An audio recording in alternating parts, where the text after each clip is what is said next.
Radio Natividad y el Diario Católico de Venezuela les da la bienvenida al curso Introducción a los Escritos de San Pablo, con Monseñor Mario Moronta y el presbítero Edwin Contreras. Este curso es avalado por la Universidad Católica del Táchira y el Instituto Universitario Eclesiástico Santo Tomás de Aquino.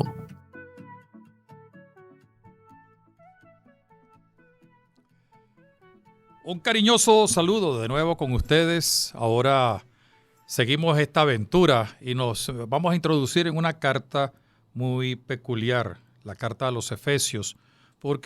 Digo peculiar porque, aunque es una carta paulina, muchos sostienen de que no la escribió directamente Pablo, sino alguno de sus discípulos. Pero aún así, no deja de ser palabra de Dios, que es lo importante. Aunque Pablo aparece dirigiendo esta carta al pueblo de Dios en Éfeso, su estilo y su contenido indican que fue escrita por un discípulo suyo. Es una de las teorías más aceptadas en este momento.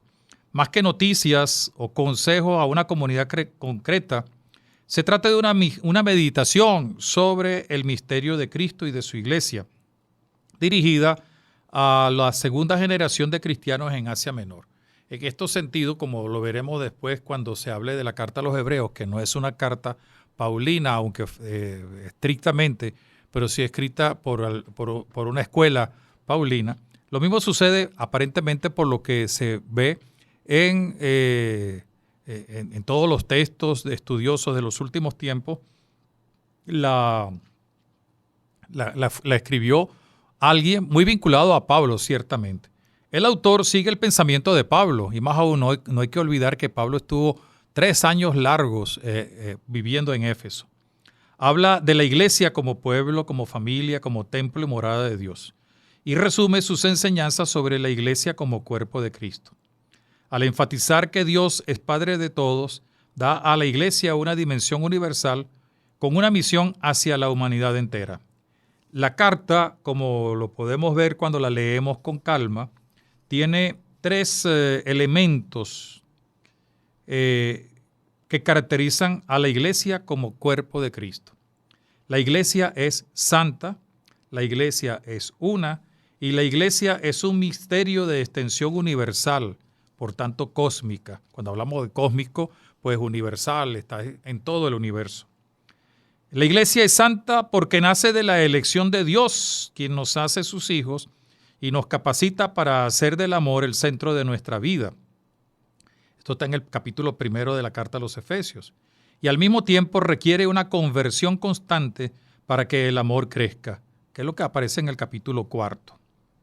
La iglesia es una, como decíamos hace un momento, y con su vida sucede que Cristo nos da la paz.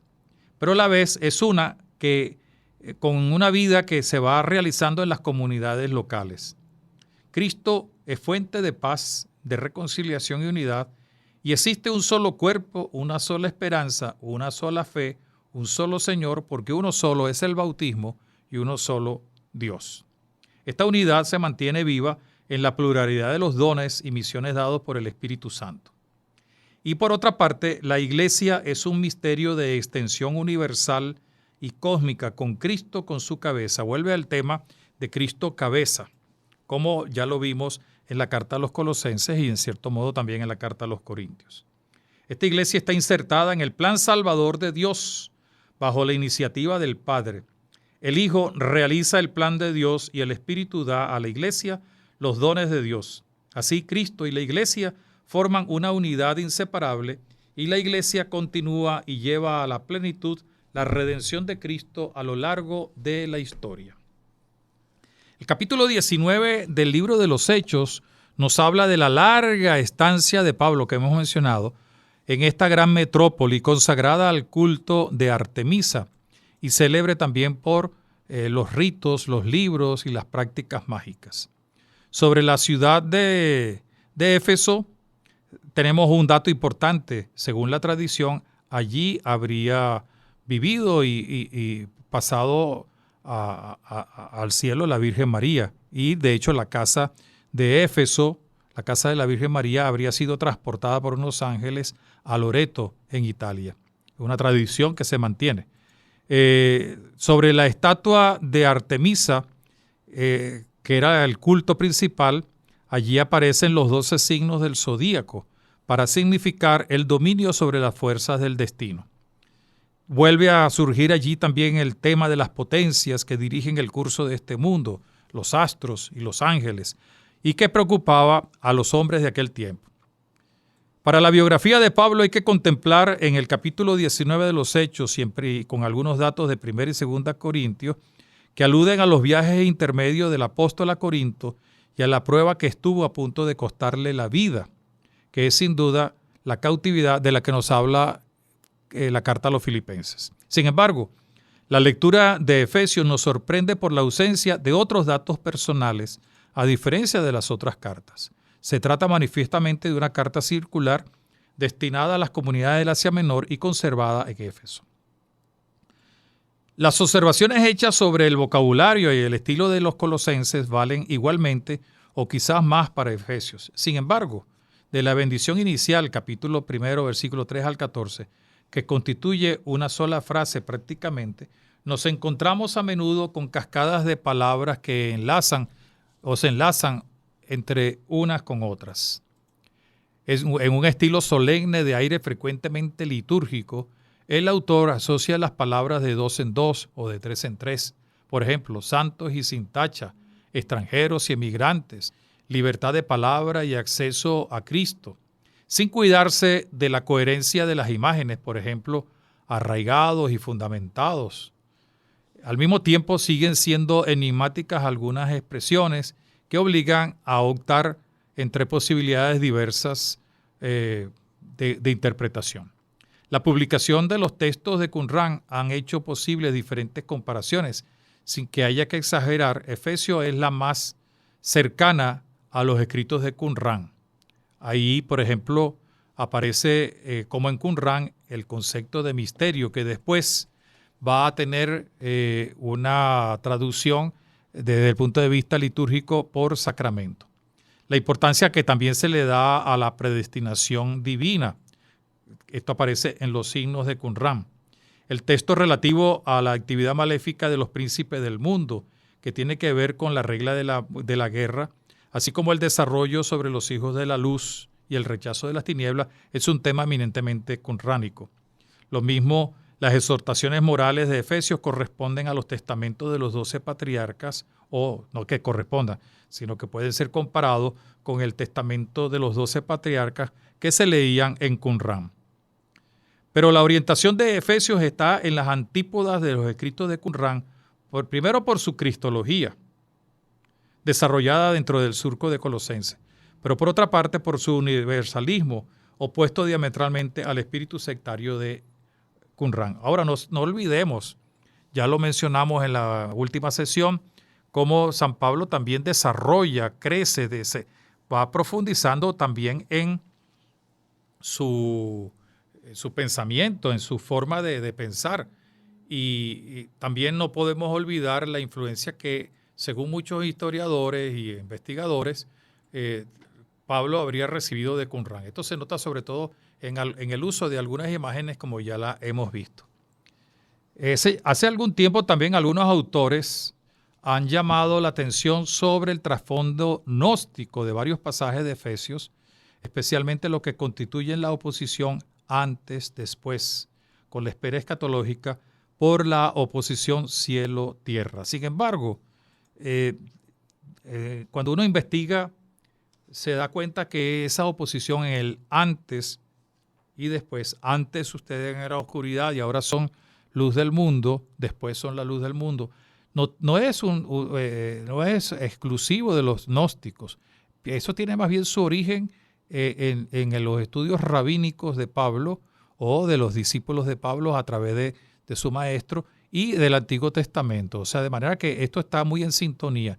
Muchas veces todas estas estudios, es una crítica que se le hace a quienes deciden que no es de San Pablo porque rompe o se acerca más al gnosticismo o a las filosofías, no, se olvidan de que Pablo utiliza los grandes recursos del Antiguo Testamento, de la literatura rabínica y por tanto de la mentalidad judía que se expresa en los escritos rabínicos, también posiblemente en los escritos de Qumrán. Hay que tener en cuenta también la antropología cuando se habla del hombre interior y del hombre exterior. Algunos pretenden decir que esto tiene una influencia desde el punto de vista filosófico. No olvidemos que Pablo, como ya lo hemos indicado, trató de inculturar, y lo hizo ciertamente con la fuerza del Espíritu Santo, el Evangelio en estas culturas, en estos pueblos que tenían otra filosofía, y se valió de sus conocimientos, se valió de su bagaje judeo-cristiano, ciertamente, pero también de su reflexión. San Pablo no era un tonto y sus discípulos no eran tontos, eran gente que capaz de hacer centrar y dividir, no dividir, sino meter dentro para como la espada que penetra lo más fino posible entre el alma y el cuerpo, para meter allí la fuerza del Evangelio. También el hecho de que se habla del descenso de Cristo a la tierra y de su subida posterior a los cielos para llevar a los elegidos al pleroma, eso no es solamente como una respuesta, dijéramos, a la filosofía gnóstica, sino sobre todo un complemento de toda una teología. Después esto se va a ver de una manera muy particular en el libro del Apocalipsis. No olvidemos que el libro del Apocalipsis fue escrito por San Juan, que estaba precisamente viviendo en Éfeso y tuvo que enfrentar, además de recibir la fuerza del Espíritu, pues tuvo que enfrentar los problemas de su tiempo con lo que él tenía como, ciertamente como gracia de Dios, como inspiración, pero como cultura judeo-cristiana. Y la unión de Cristo y la Iglesia, que no niega el valor de esa unión. Y esta imagen de la unión de Cristo con la Iglesia tiene su origen en el concepto de alianza. La alianza es eminentemente un evento indisoluble. Quien constituye la alianza, en el caso de Dios con su pueblo, lo hace de tal manera que si uno de los dos desaparece, desaparecen los dos. O sea, no es cuando Dios se une a su pueblo, pone como condición, valga esta expresión quizás muy deficiente, pone como condición que para poder existir de ahora en adelante, que el pueblo sea el pueblo de Israel. Lo mismo el pueblo de Dios. Lo mismo sucederá con Cristo. Cristo se une de tal manera con la Iglesia, que es el cuerpo y la cabeza. No se puede separar, porque el día que se separen, pues deja de haber vida. Algunos hablan de una cierta cercanía, de que son dos cartas gemelas, Efesios y Colosenses, porque en Efesios se encuentran la mayor parte de las ideas contenidas en Coloseos. Pero esto no es lo más correcto ni es lo más seguro. Las alusiones directas de Colosenses que se encuentran en Efesios y viceversa, pues sencillamente corresponden no solamente a una forma de pensar, no solamente a una forma de escribir, sino también pues a realidades teológicos y pastorales que tiene que enfrentar San Pablo. El que Pablo le haya escrito a los romanos con un estilo, a los filipenses con un estilo, y esta carta a los Efesios tenga otro estilo, no significa que no sea palabra de Dios y que no enfrenten los grandes problemas que tienen que ver. Efesios es, como ya lo indicamos, es una enseñanza más que una carta, es una enseñanza, es como una especie, como sucedería en la carta a los hebreos, que es una enseñanza de carácter más litúrgico. Es difícil pensar, ciertamente, que Efesios sea una simple repetición de Colosenses. En todo caso, si San Pablo escribió Colosenses, se verá en Efesios más bien la obra de un discípulo de Pablo, es decir, un seguidor de Pablo. Y esto es lo que suelen sostener desde hace algún tiempo algunos de los intérpretes de San Pablo. Desde la exaltación celeste de Cristo ocupa el lugar esencial de la cristología de Efesios. y que va a ser un tema que va a ser desarrollado en el siglo II. Pero la insistencia también en el amor, en el agape, como valor supremo, demuestra que la salvación no consiste para los efesios solamente en el conocimiento de sí mismo o en alguna referencia de tipo individualista, sino que es el amor de Dios acogido y el amor de Dios que se demuestra en la cruz de Cristo. Por eso Efesios nos lleva hasta el límite. En las tierras de transición se anuncia la cercanía de futuras regiones, como se suele decir, mezclada a las que recuerdan los paisajes que acabamos de atravesar. Para los que llegan al siglo II, Efesios hace percibir cómo el paulinismo empieza a florecer. Para los que acaban de dejar o están dejando esto, la carta, por ejemplo, los que acaban de leer la carta a los romanos, se esbozan nuevos horizontes. De manera que la carta de San Pablo o la carta a los Efesios viene a ser como una especie de bisagra para orientar a los que han venido antes de Pablo, que le entregan una herencia a los que van a seguir después. El que haya sido escrito por alguien cuyo nombre no es Pablo, no le quita nada a su valor teológico, garantizado para nosotros por la recepción de la Iglesia en el canon de la Escritura. Se puede apreciar la fecundidad de la escuela paulina, que adaptó la herencia del apóstol por medio de obras tan diferentes como Efesios, y también la carta a los pastorales que vamos a ver después, que algunos dicen que tampoco fueron escritas por San Pablo. La tesis más bonita y más sencilla es la de que fue dictada por Pablo, ya que ya estaba en la cárcel. ¿Cuál es el plan que tenemos generalmente de la carta a los Efesios? Leer la carta a los Efesios nos permite tener un esquema muy sencillo, muy sencillo. Según algunos autores, después de el encabezamiento hay un himno de bendición. Se divide en dos partes. Una que habla sobre el misterio de Cristo como tal, capítulo 2 y capítulo 3, y luego las exhortaciones, la segunda parte, exhortaciones para la vida eclesial. Entonces tenemos pues dos partes flanqueadas por el saludo y el himno de bendición y la despedida que está en el capítulo 6, versículo 21 al 24. La bendición, que vamos a recordarla, es un himno muy, muy especial, donde se bendice a Dios por toda la obra que Él ha realizado. Y entonces en el capítulo 2 al capítulo 3 vamos a encontrar una explicitación del misterio de Cristo, la revelación del misterio. Va a hablar de la palabra misterio, de la muerte a la vida en Cristo. Hay un paso.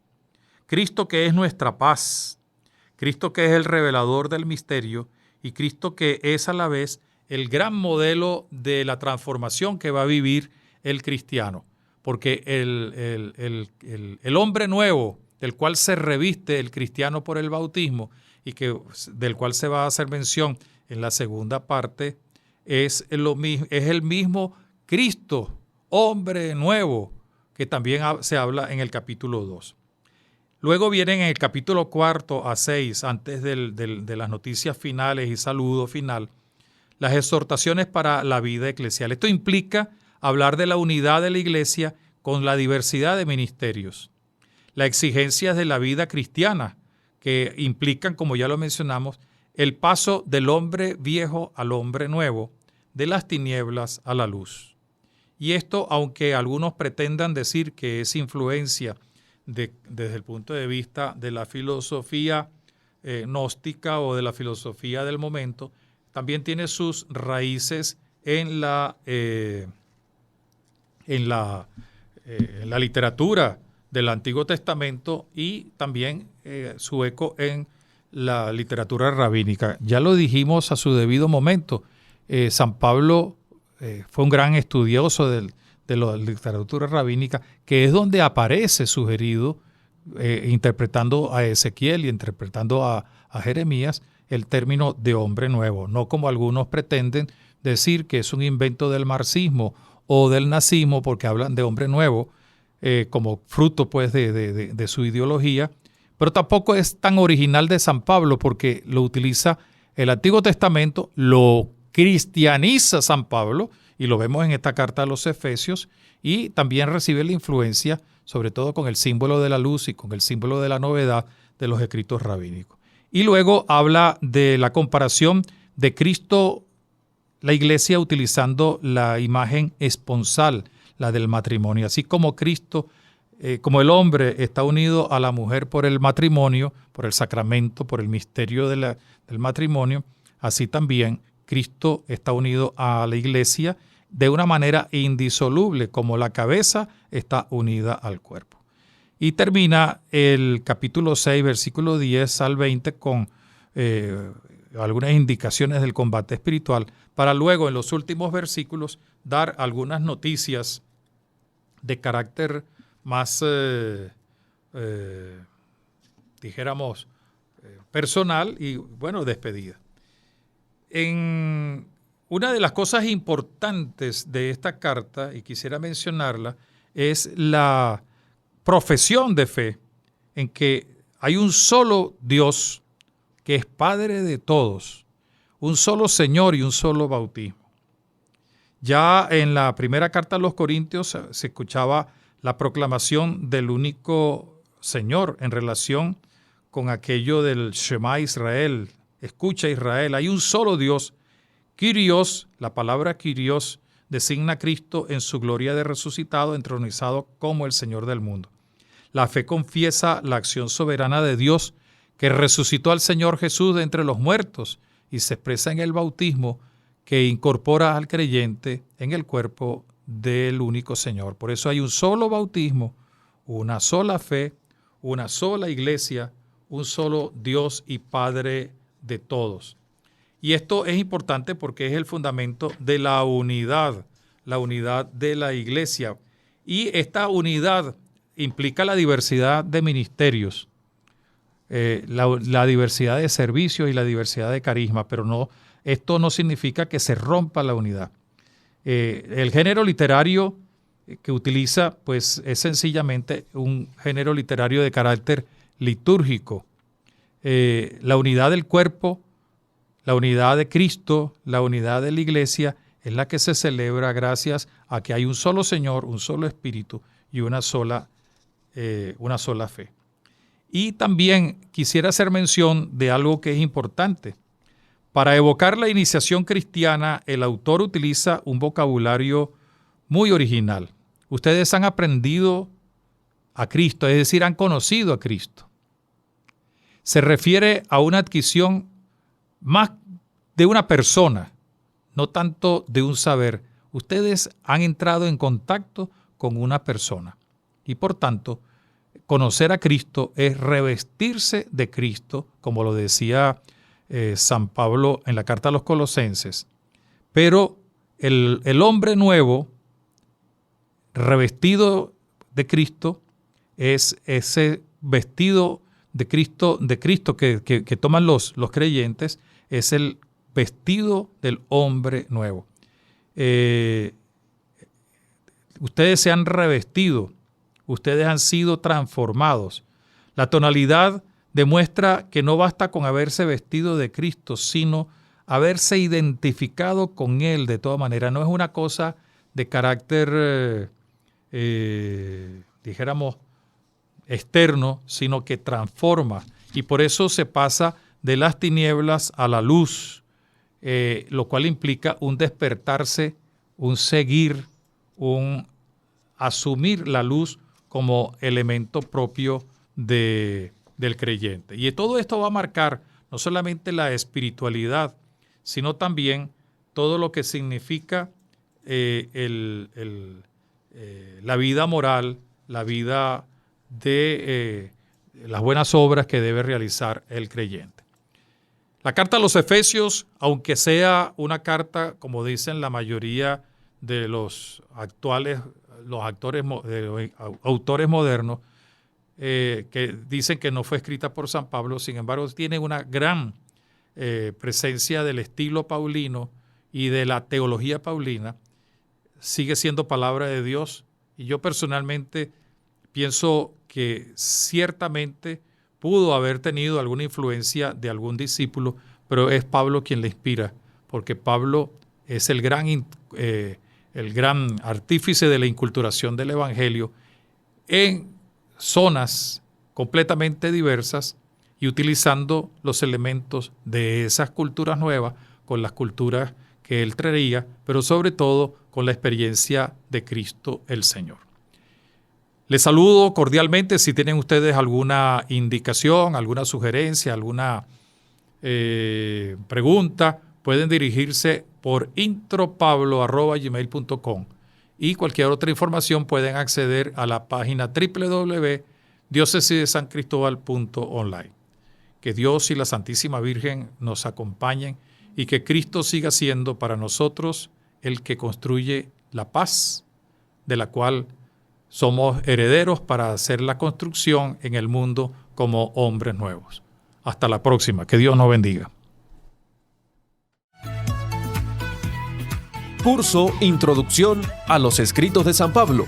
Acceda a todo el material de las lecciones en www.diocesidesancristobal.online. Para más información, escríbanos al correo electrónico intropablo@gmail.com.